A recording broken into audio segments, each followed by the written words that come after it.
Always a moment here while I watch the YouTube live bar. Excellent. Okay, perfect. Well, it looks like we are just about ready to roll. So again, thank you everybody for joining us for yet another week of awesome Monsoon seminar with the virtual Monsoon seminar series. So this week, we are joined by Youbin Sun from the Chinese Academy of Sciences. And so this week, he's going to tell us a little bit about loess and monsoon variability. And so just to, again, basic housekeeping, this should be rote to most of us at this point. But when you do have a question at the end of the talk, please make sure to type it in to the chat so that we can all see it. And then I will call upon you to either essentially read it out yourself, or then I will read it out for you. And so with that, Youbin, we'll get started. So if you could share your screen, please. Which will just be a moment.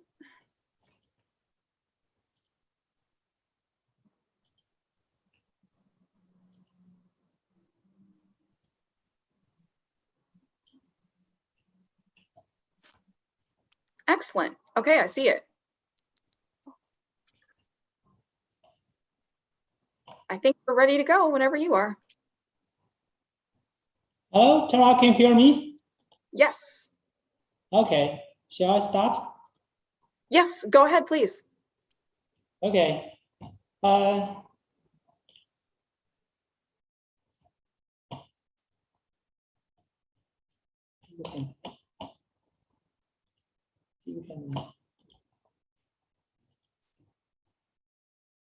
Sorry. Okay, we have a different screen now with a tent and a starry sky. Still very pretty.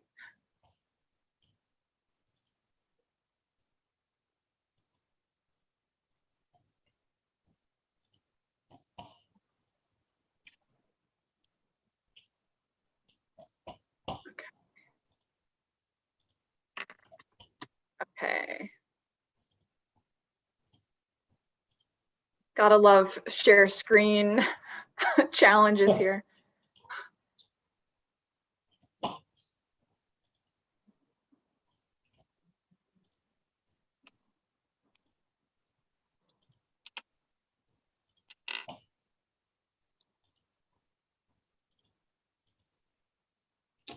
Sorry. Moment. No worries. You're just building the anticipation for the talk. Okay.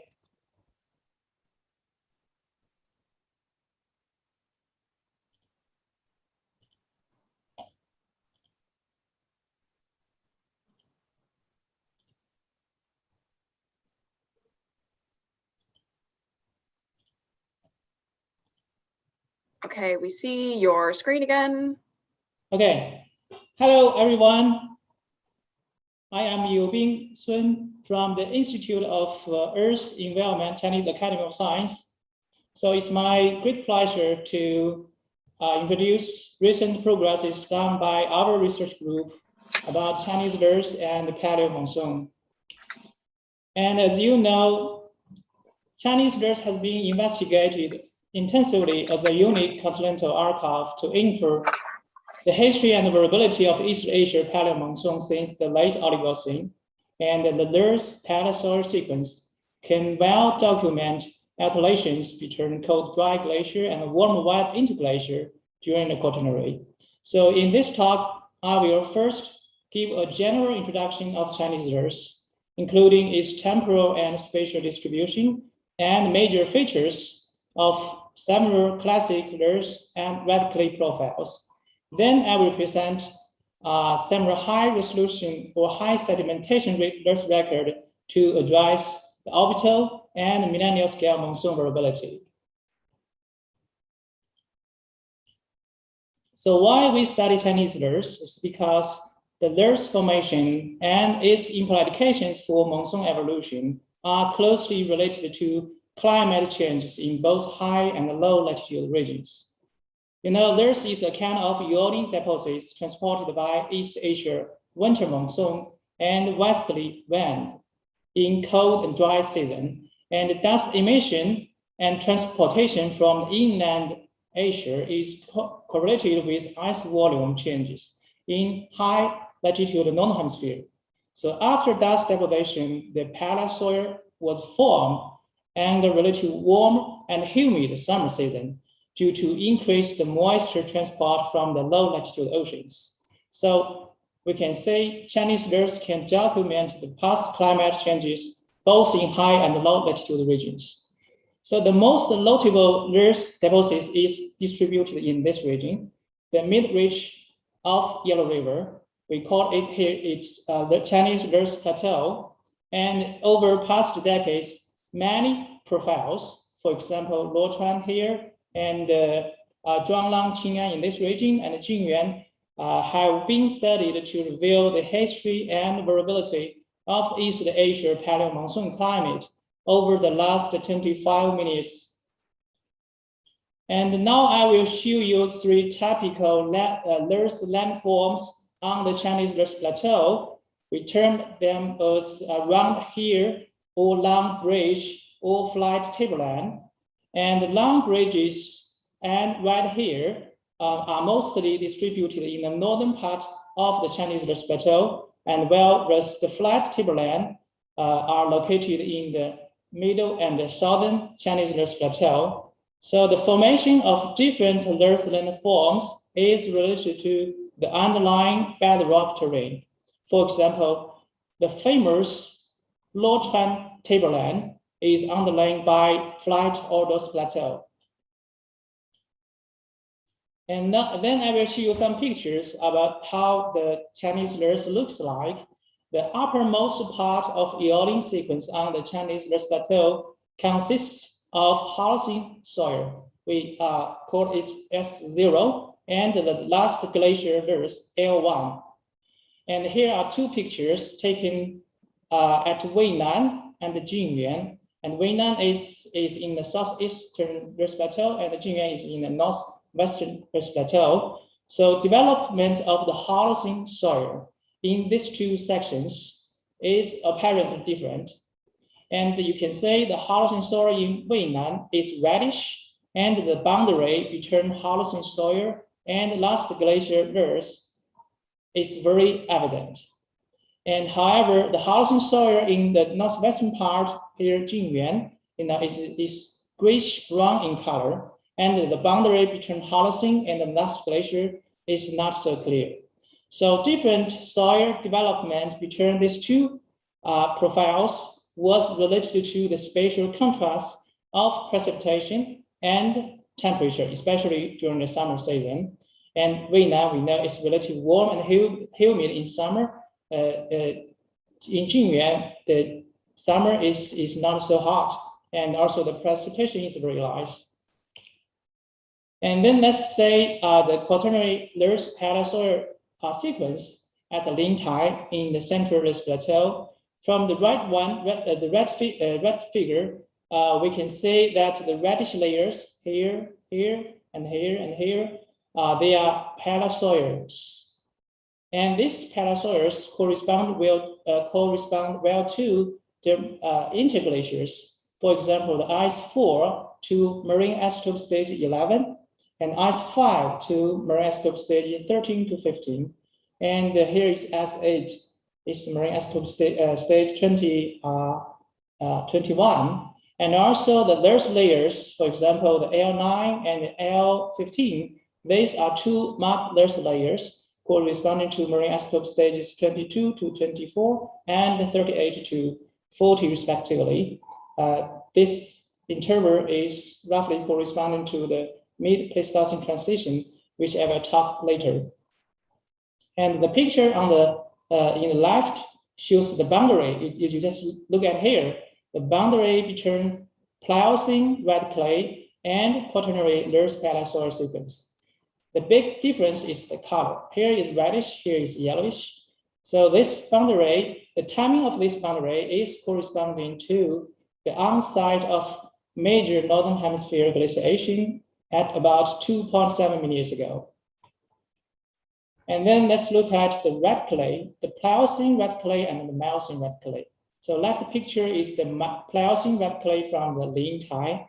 And here you see the red color indicates a higher content of iron oxide formed under relatively warmer periods. So we can imagine it's a warmer Pliocene. And you can also see they have many thin and whitish layers full of calcium carbonate. And the red picture was taken from the famous Qing'an section, and the reddish is not so right compared with the Pliocene red clay. And also you can see this layer, whitish layer are enriched in carbonate nodules. So based on the relations between this kind of red clay and carbonate-rich layers, we can say that the monsoon climate was likely initiated at least since the early Monsoon. Then I will show you how we take samples in the field outcrops.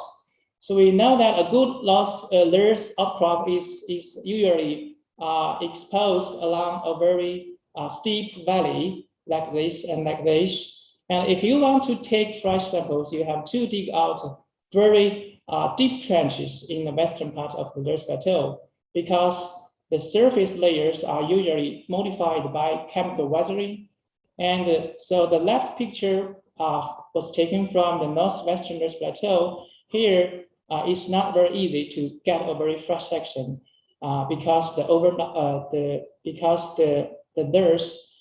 part of the loess is most like the last glacier loess. So you have to dig into 1 to 2 meters, then you can get very fresh trench like this. So if your eyes are very sharp, you can say here is a reddish color, is corresponding to the marine isotope stage 5.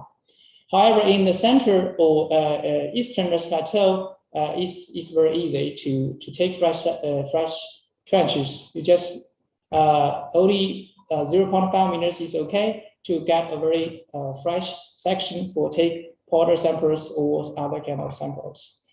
And apart from the sampling in the loess outcrops, we also adopt drilling approaches to get loess cores.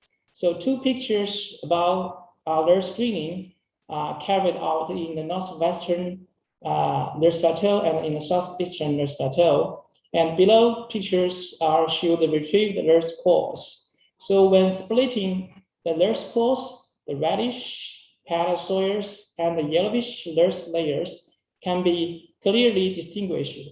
And here are the loess cores taken from the Weinan section. So the uppermost part, the reddish cores are from the Holocene soil, and then that's the glacier loess. And then here is the last interglacier Parasaur as well.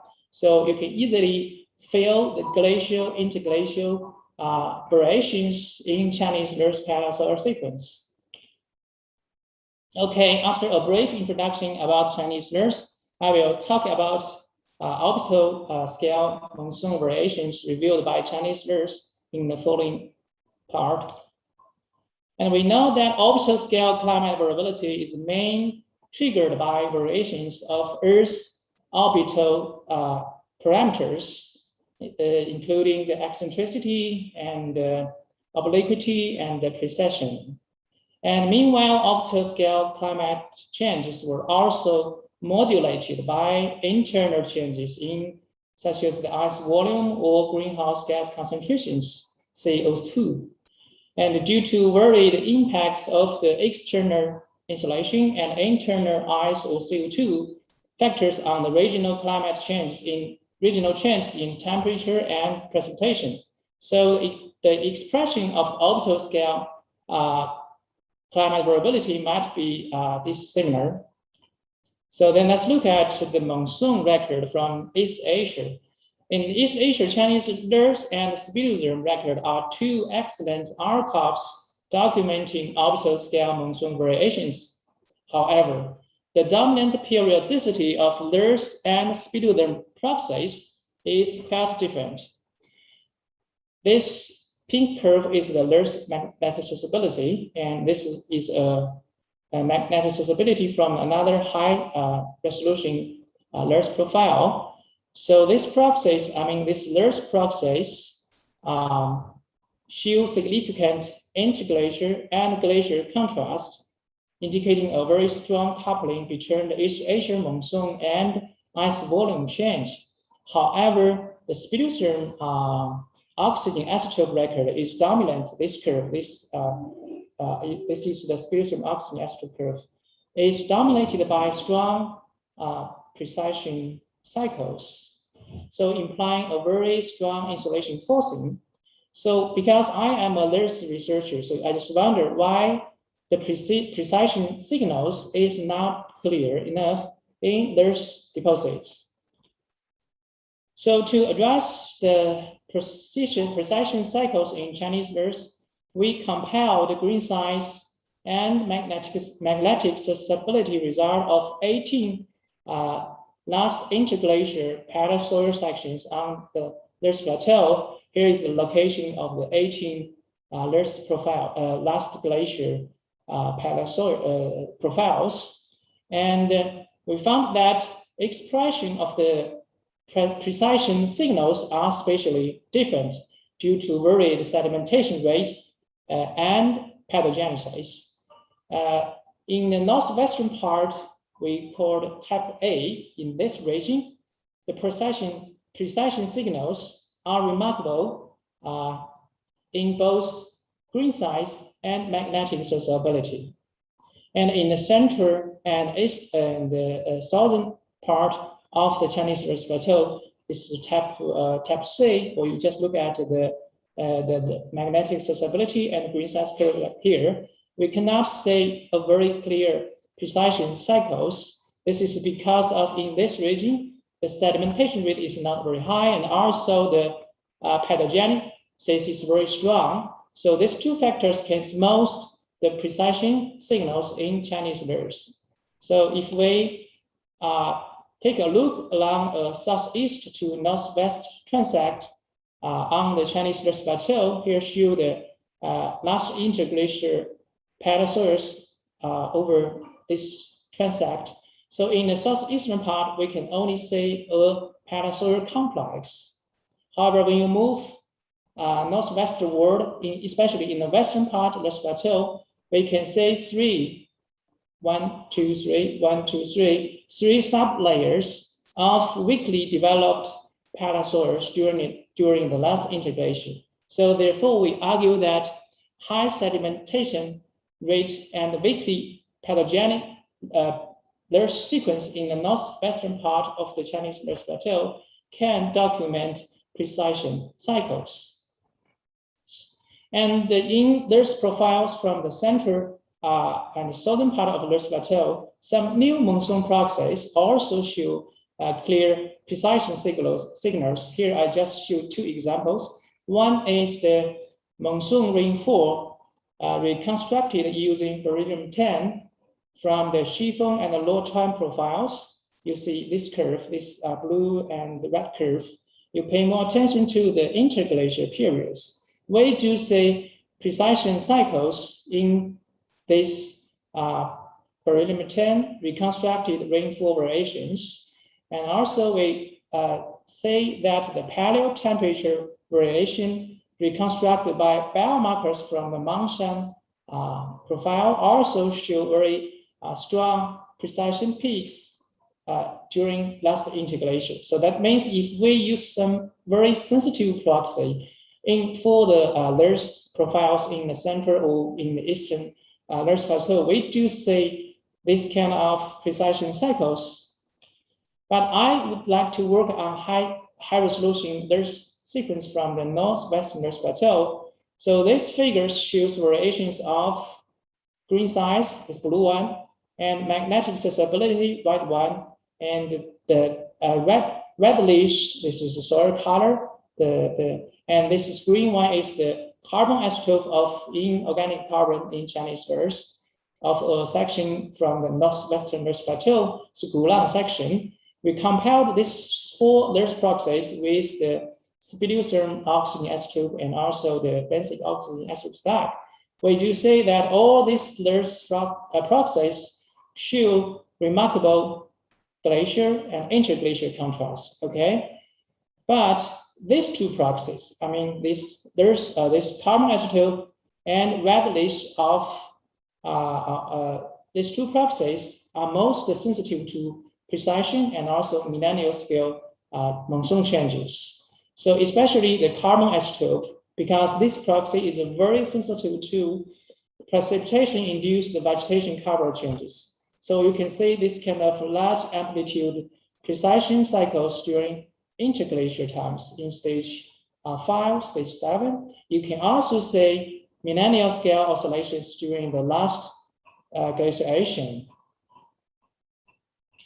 Then we by comparing variation of and also spectral result of the carbon isotope of Earth's carbonate, we do say that our new proxy, I mean the carbon isotope of Earth's carbonate, show a coexistence of spectral peaks at 141 and 23,000 years.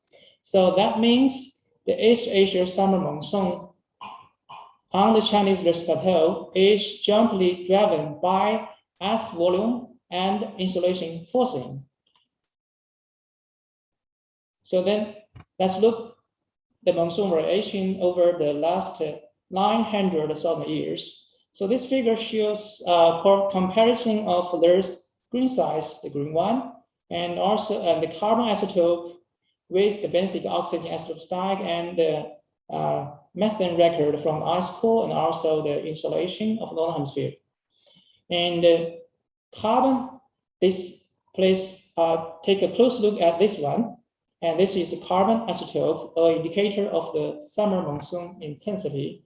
We can see very clear precession cycles during past interglaciers. For example, during marine isotope stage 5, 7, 9, we do see 3 precession cycles, okay, during these 3 interglaciers.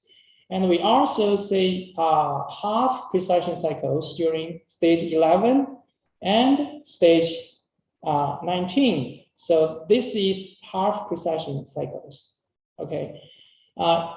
If we consider the marine isotope stage 11 and 19 as an astronomical analog of current warm interglacier, so our Earth proxies suggest that current warm period would be last for another 20,000 years without the influence of human activities.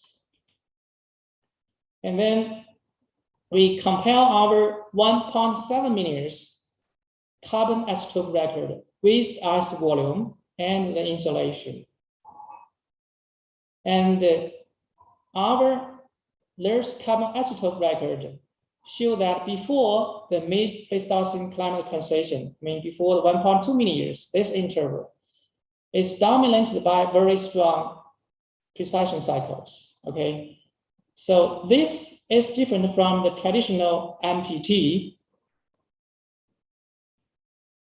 revealed by the basic oxygen isotope. This is shift from 41 to 100 K cycles. So therefore, we propose that the mid-Pleistocene transition has a diverse manifestation due to different effects of ice volume and insolation forcing. So now I will turn to the millennial scale monsoon variability recorded by high sedimentation rate Earth record. So the first report regarding Henrik-like events in Chinese Earth was from the classical low-time profile. So by using the quartz median green size, Porter and I proposed that the last glacier strengthening, like here, here, and here, of winter monsoon was correlated with the cooling events here, the Henrik 1, 2, 7 in the North Atlantic.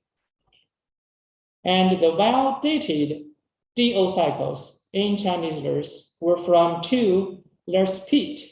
So the red one is a peat from Junyuan, from the Gulang, and the black one is a peat from the Gulang. And high resolution green size variations exhibit large amplitude and millennial scale oscillations.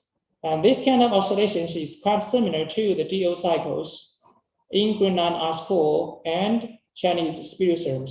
We know that this proxy, I mean the Greenland ice core oxygen, oxygen isotope is an indicator of the temperature, and the spiritual oxygen is an indicator of the precipitation. Our green size is an indicator of the wind. So the temperature in Greenland, the wind and precipitation in East Asia are highly correlated. And we also done what hosting experiment to check why these three processes are tightly coupled. And we suggest that high similarity of last glacier abrupt events implies a very strong influence of Atlantic Meridional Ocean circulation, overturning circulation on millennial scale monsoon climate, monsoon variability in East Asia. When spillover and S-core and marine vectors indicate that millennial scale climate variation is an important and persistent feature of the Pliocene climate change.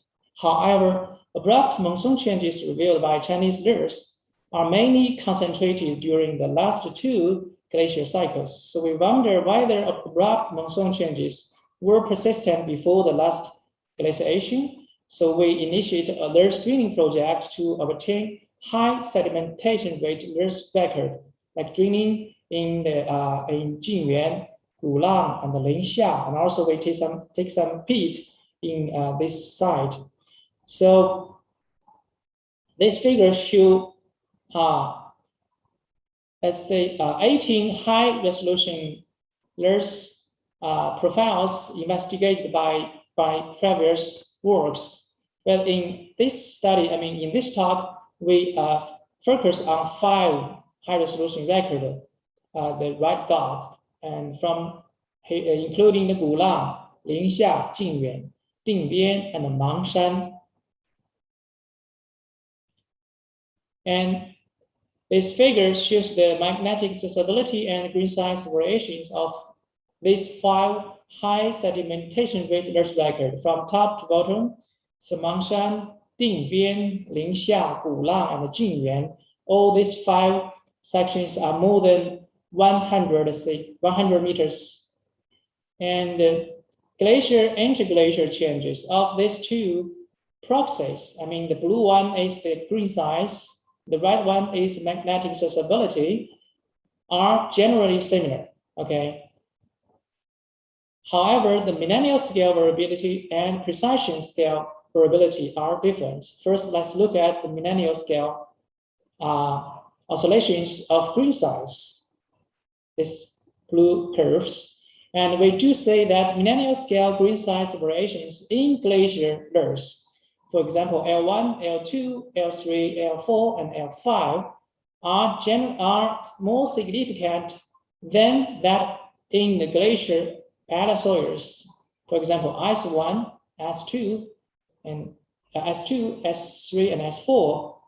And if we look at the magnetic susceptibility, we cannot say significant fluctuations of the magnetic susceptibility during loess layers, but we do see precision scale variations of magnetic susceptibility is very evident during interglacier Parasaur layers.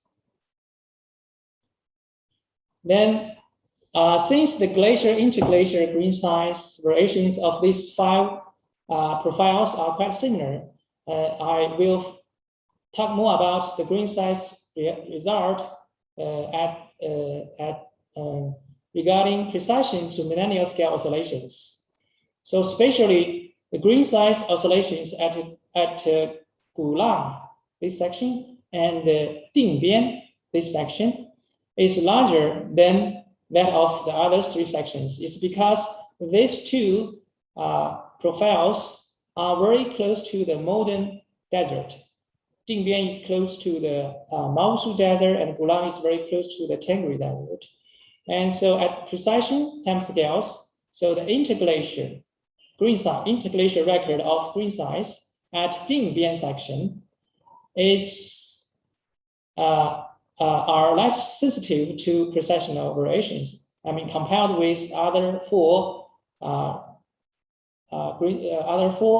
Ler's profiles, you can say precision is very clear at this section, and the Linxia section and Monsoon section, but it's not clear at Youbin section. At the millennial time scales, the green size oscillations, this red one is the filtered high frequency component of the green size, show the millennial scale feature of the green size variations of these 5 sections. We do say that the amplitude of millennial scale green size oscillations are larger during glaciers than interglaciers. So this is similar to the IRD record from the North Atlantic, indicating a glacier amplification of abrupt climate changes. So by synchronizing Chinese Ler's and the Spinocean record, because these two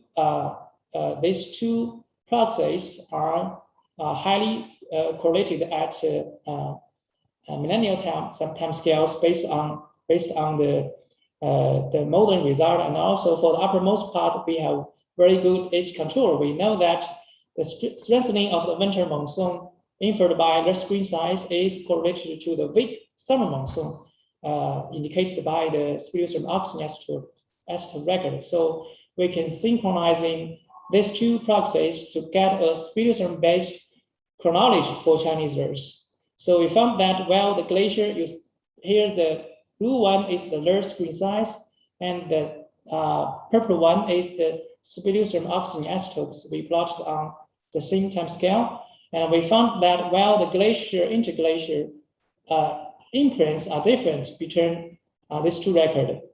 For example, we do say interglacier and glacier contrast for Ler's green size, but for Spinocean record, we know they have no significant glacier and interglacier contrast. This is again the filtered high frequency component of Ler's green size, blue one, and the Spinocean oxygen isotope record. We do say that millennial scale oscillations were persistent over the past 650,000 years. Then to further address the multiscale monsoon variability of Ler's and Spinocean record, we employed an EEMD method to decompose these two proxies, and the EEMD result, the left panel, and show that there are three millennial components, MV1 to MV3, corresponding to 1.5, 3, and 5.5 to 7,000 years. These three are millennial scale variability, and they also have three optical components, OV1 to OV3, corresponding to precession, obliquity, and ice cycles, respectively. So first, let's look at the precessional scale variability of these two records. This one, the OV1, are quite similar. However, for the obliquity and the eccentricity components, these two records are different. So we know that this is because the ice volume, that means that the Ler's screen size was influenced by ice volume significant than the Spinocean oxygen isotope record. So then let's look at the millennial components, these three curves. We pay attention to the record before 206,000 years. These two curves. We see that we call these two sharp millennial scale variations. Okay, two sharp means just these two, 1.5 and 3. So sharp millennial scale variations recorded by Ler's, the blue one, are significant than Spinocean oxygen isotope record. The pink one So this is likely because the resolution is not very high for the Spinoza record before 260,000 years. Then let's look at the wavelength spectra of high frequency components of their screen size and Spinoza oxygen isotope record. So these two proxies display a very strong non-millennial. So non-millennial here means 4 to 8,000 years. Okay, non-millennial scale oscillations over the past 650,000 years. Then let's look at the short millennial. Short millennial means 1 to 4,000 years. So this short millennial cycles is only evident during glacial periods, okay? Glacial periods. During interglacial periods, we cannot see very clear short millennial scale oscillations. So that means only short millennial scale oscillations is characterized by remarkable glacial amplification. Then let's look at the cross wavelength spectra of high frequency components between their screen size and Spinoza oxygen isotope record. We do see very high coherency at long millennial scale periods. So that implying that the origins of short millennial and long millennial oscillations might be different. So to summarize my talk, and the Chinese learners can well document precision to millennial scale monsoon variability, which is influenced by both external and internal forcing and high to low latitude climate feedbacks. So to fully understand the multi-scale monsoon variability, at precision, especially precision to millennial time scales and dynamics, we need not only more quantitative estimations of temperature and precipitation changes, but also more intensive proxy model comparison. So finally, welcome those who are interested in Chinese learners to visit Xi'an. So beside the 2 million years there's deposits on the Chinese Plateau, here you can also see many historical spots like terracotta soldiers, Big Goose Pagoda, and City Wall. And thanks again for your listening, and welcome your comment and questions.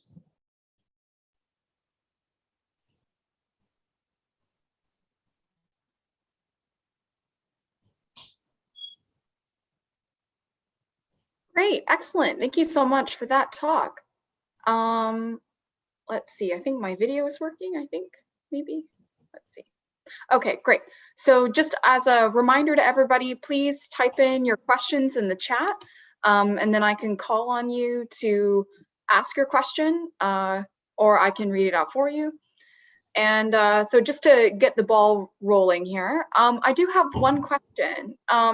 So what type of chronologies are you using to constrain kind of the resolution of these loess sections? I mean, I know that traditionally there's been a lot of quartz OSL type dating, but I know that some are using more potassium feldspar, dace luminescence methods to get high resolution records. And with that question, I have, what is the age resolution of the chronology? Because usually they're a few thousand years sometimes for these dates. For the uppermost part, from Holocene to last glacial layers, we can use the OSL date to constrain the layers chronology. For the before the last glaciation, there have many methods to generate the layers chronology. For example, tuning to layer screen size to the basic oxygen isotope stack, okay. And also astronomical tuning. For the high resolution layers record, which I just talked about from the northwestern plateau, because we can see the millennial scale oscillations in this layers record. So we can imagine that the timing of abrupt monsoon changes at millennial timescales is same as that inferred from the high resolution and absolutely dated Spitzer record. So we can use the Spitzer the chronology to, by matching those abrupt events between the screen size and the Spitzer oxygen isotope to generate a Spitzer-based chronology for Chinese verse. So you asked about the resolution. I'm not sure it's about the sampling resolution or the age uncertainty. It's, I guess, with age uncertainty as well. Age uncertainty, yeah. Well, this age certainty is highly related to the resolution of those proxies. If you can say DO cycle one by one, so we can imagine that the age uncertainty is very small. If you cannot say each DO cycle, then it will be large. For the last glacier verse, I can see the age uncertainty is less than 1,000 year. For the older parts, I'm not sure. I can check, because we know that the dating for Spitzer, the errors also increased to 2,000 to 3,000 years for the Spitzer record. Okay, thank you. So now I think we've got some questions, let's see, in the chat here. Let's see. So we have the first question here by Anne Holborn. Anne, did you want to ask your question, or? Okay. It's pretty straightforward. Yeah, I can ask my questions. Yeah. Yeah, great talk first. Really fantastic. Really love your records. I'm just curious, how far back in time can you capture the millennial scale variability? I'm just thinking of the warm time when you have a more dominant southern hemisphere ice volume. I know that there's then a question of preservation, and that plays a role as well, but I'm just very curious how far back in time you can extend those records. Hi, Anne, thanks for your question. It's a very good question. Because millennial scale monsoon variability can only be inferred from very high resolution, high sedimentation rate Earth record. So currently, we can say millennial scale monsoon variability can be extended back to 1.7 million years in Chinese verse. And we have one paper almost accepted for possible publication in Nature Geoscience. We talk about the millennial scale monsoon variability of Chinese verse can be extended back to 1.5 million years. So my answer is that based on high sedimentation rate Chinese verse, we can extend millennial scale monsoon variability back to 1.5 or 1.7 million years.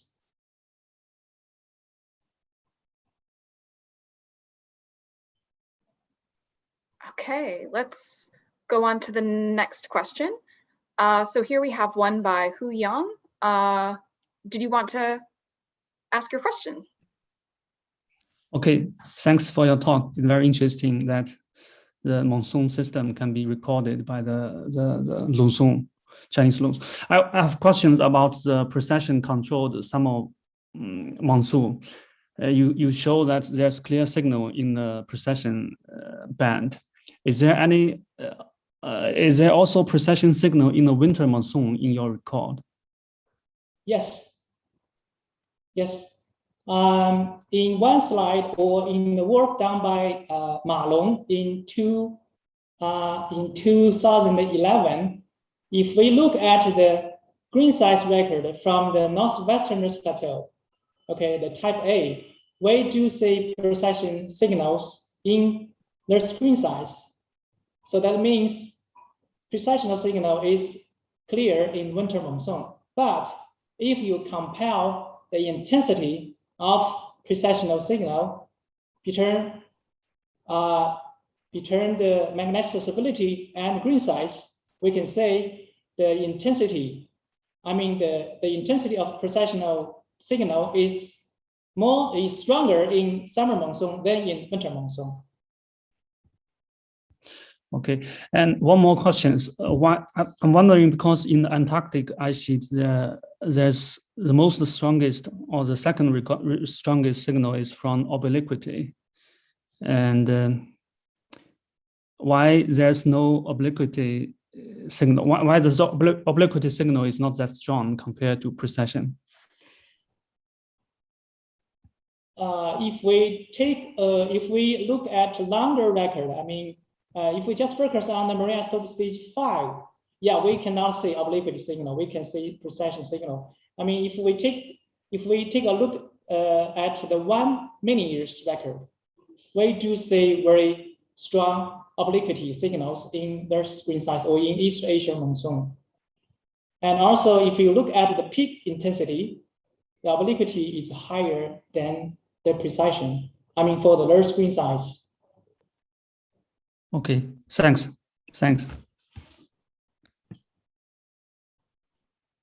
Okay, we have another question here by Tomo Arino. Did you want to ask your question out, Tomo? Oh, thanks, Tara. I'm just curious for how the grain size are influenced by the monsoon precipitation. They're very, grain size record is very similar to the stalagmite record. So, but grain size are sometimes influenced by the winter monsoon wind. So. Hello, Tomo. It's a very challenging question. Here I say the large screen size, and the spectrum oxygen isotopes show similar precession and millennial scale variability. Okay, and for millennial scale variability, it's very easy to understand because these two, the winter monsoon and the summer monsoon is coupled. So we cannot say which one influence another one. These two are coupled. So we do say strong summer monsoon and weak winter monsoon at millennial time scales. For precession scale, variations of these two proxies, we also think that it is because high insolation can result in strong summer monsoon. So when the summer monsoon is very strong, that means the moisture input to the inland Asia will be increased. And then the grain size of dust might be decreased. So that's why the large grain size and spectrum oxygen isotope is also correlated at precessional scale variations. So I'm not sure whether this explanation is right, but we need some model experiment to check why the winter monsoon and the summer monsoon are both are influenced by the insolation. What's the behind dynamics? So I don't think the precipitation can influence the grain size directly, but maybe indirectly, because the increased precipitation can decrease the source aridity. And then, No, that's why the millennial scale grain size variability is more significant close to the at the proximal site of the desert. Yeah, you're right. Yeah. Okay. Yeah, it's very reasonable. Thanks. Welcome. Okay, I think we have another question by Mark Yu. Did you want to ask your question, Mark? Hi, great talk. So my question is rather simple. How well does the Chinese lost records correlate with other global lost records, such as the ones that we find in North America? And there's something to be said about the monsoons being in concert with each other. Well, it's a good question, and I haven't checked whether Chinese nurse can be well correlated with the European nurse or with the American nurse on optical time scales, and but I can say the loess record in East Asia and Central Asia are somehow correlated. If we look at the green size result of the loess profiles from the Central Asia and East Asia, we do see this kind of millennial scale or orbital scale correlation. And also, I think that for Europeans, I mean Eastern Europe, the loess deposited in Eastern Europe also can be well correlated to Chinese loess. But I'm sorry, I have no idea about the loess comparison between East Asia and North America and other regions. And I think we can do that.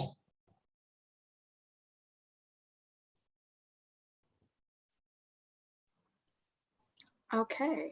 Well, I believe we've got time yet for one more question, because I believe that Youbin, you said you had to go here quite soon for another meeting. Oh gosh. Oh, and we had another here. So we've got two last questions.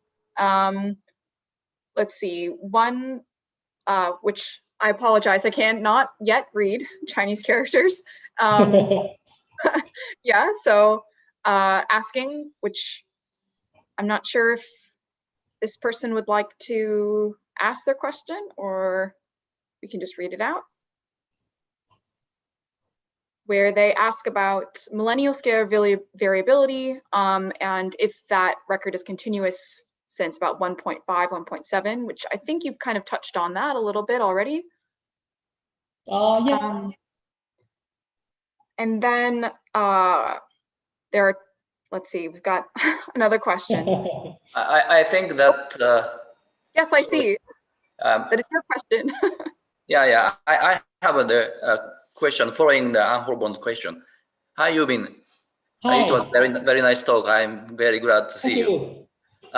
My question is that you said that the millennial scale variability started around 1.5 or 1.7, and whether the millennial scale variability suddenly appeared and become continuous afterwards, or is that any transitional period of waxing and waning of the variability? Because you know that high resolution or high sedimentation rate loess record from the Western Plateau can only extend it back to 1.5 and 1.7 years. So based on the loess record from Gulang and Jinyuan, we do say that millennial scale variability is continuous over the past 1.5 to 1.7 million years ago.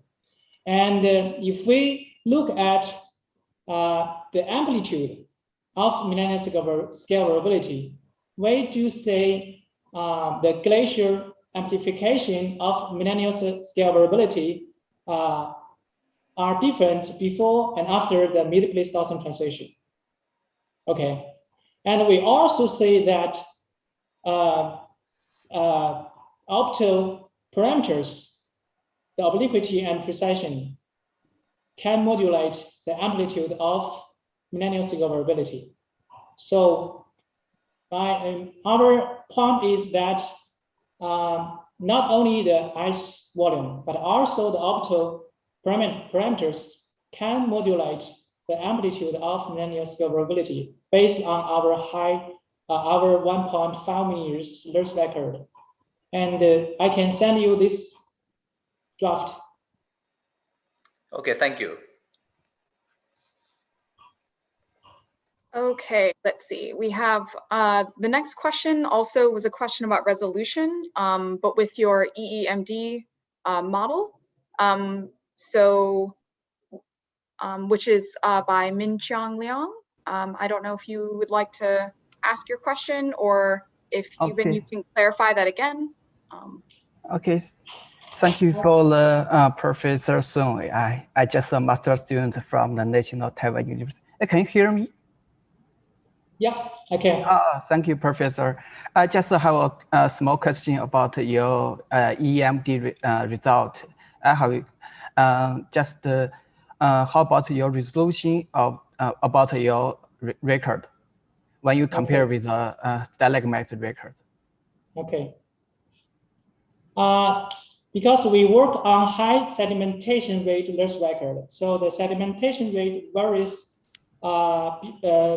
varies from 50 centimeter per 1,000 years for Parasaur layers, and 50 centimeter per 1,000 year for loess layers. So the resolution is relatively lower in interglacial Parasaur. Okay, so we take samples at 2 centimeters resolution. Okay, so that means the resolution for our Chinese loess is about. Let me make a calculation. It's about 100 to 200 years for interglacial Parasaur, and the resolution should be much higher for the loess layers. So when we compare our high resolution loess proxies to Speleotherm, we first interplotted those original data at 2,000 years resolution. Okay. Just your resolution is 200, so you can talk about the Millennial time scale and the Plateau time scale. I think it's very good.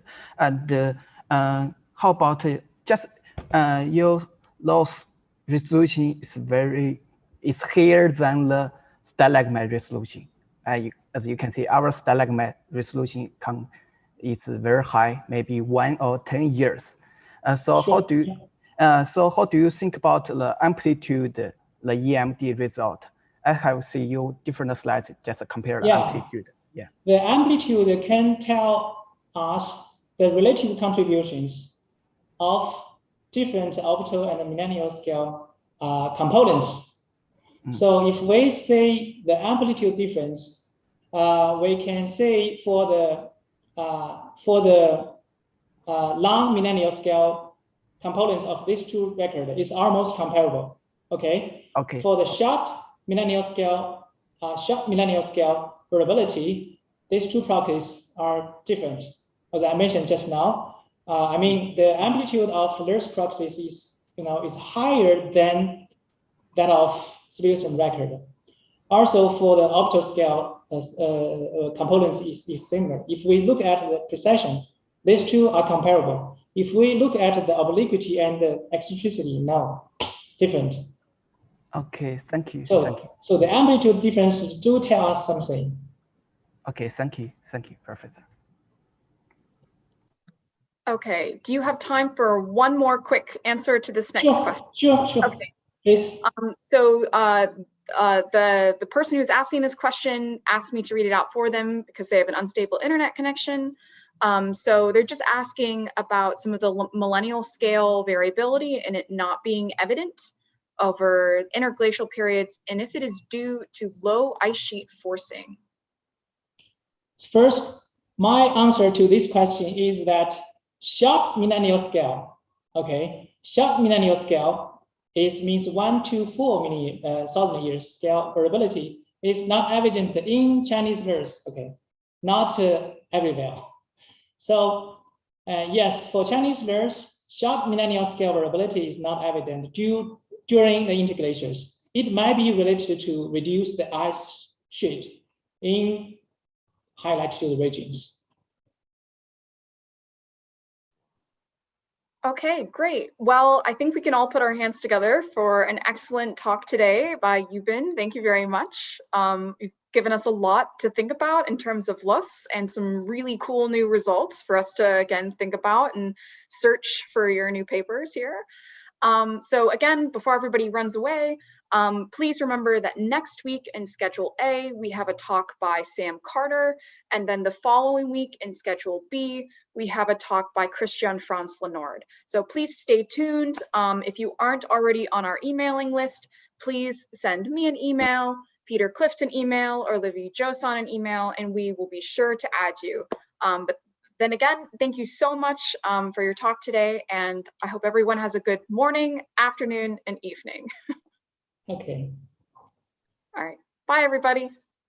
Hi, thank you.